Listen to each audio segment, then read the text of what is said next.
সোমবার বিজ্ঞপ্তি প্রকাশ করে এক ঝটকায় রাজ্য প্রশাসনের 50 জনের বেশি আধিকারিককে সরিয়ে দিল নবান্ন, যা সম্প্রতিকালে নজিরবিহীন বললেও ভুল হবে না। বিজ্ঞপ্তি অনুযায়ী মোট 10 জন জেলা শাসক বদল করা হয়েছে।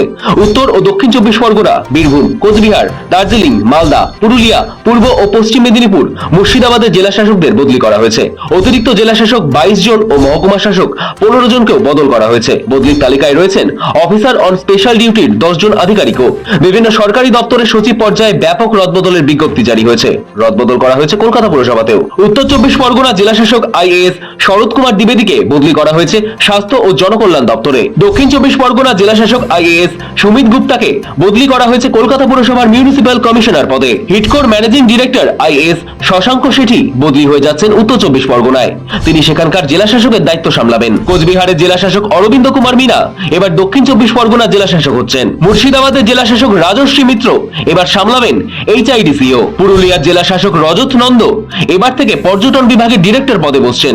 দার্জিলিং এর জেলা শাসক প্রীতি গোয়াল এবার যাচ্ছেন মালদার জেলা শাসক হয়ে। আর মালদার জেলা শাসক নিতিন সিংহানিয়া এবার যাচ্ছেন মুর্শিদাবাদের জেলা শাসক হয়ে।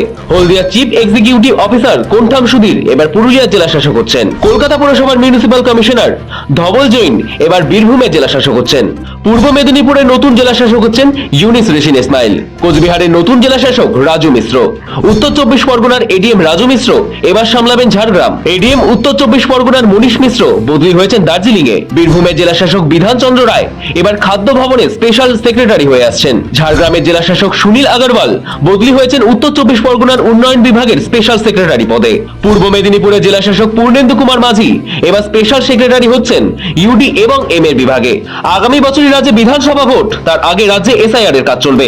তারই অংশ হিসেবে এই রদবদল বলে মনে করা হচ্ছে, যদিও প্রশাসন মতে এটা রুটিন বদলি। 3 বছরের বেশি যে আধিকারিক একটি নির্দিষ্ট বিভাগে কর্মরত তাদের নিয়ম মেনে বদলি করা হয়েছে। তাৎপর্যপূর্ণভাবে বদলি হওয়া আধিকারিকরা সকলেই আইএএস। সেক্ষেত্রে এরপরে একই কায়দায় আইপিএস দেরও বদলি করা হবে কিনা তা নিয়ে সব মহলে কৌতূহল তুঙ্গে। সৌভিক সান্যালের রিপোর্ট, সময় কলকাতা।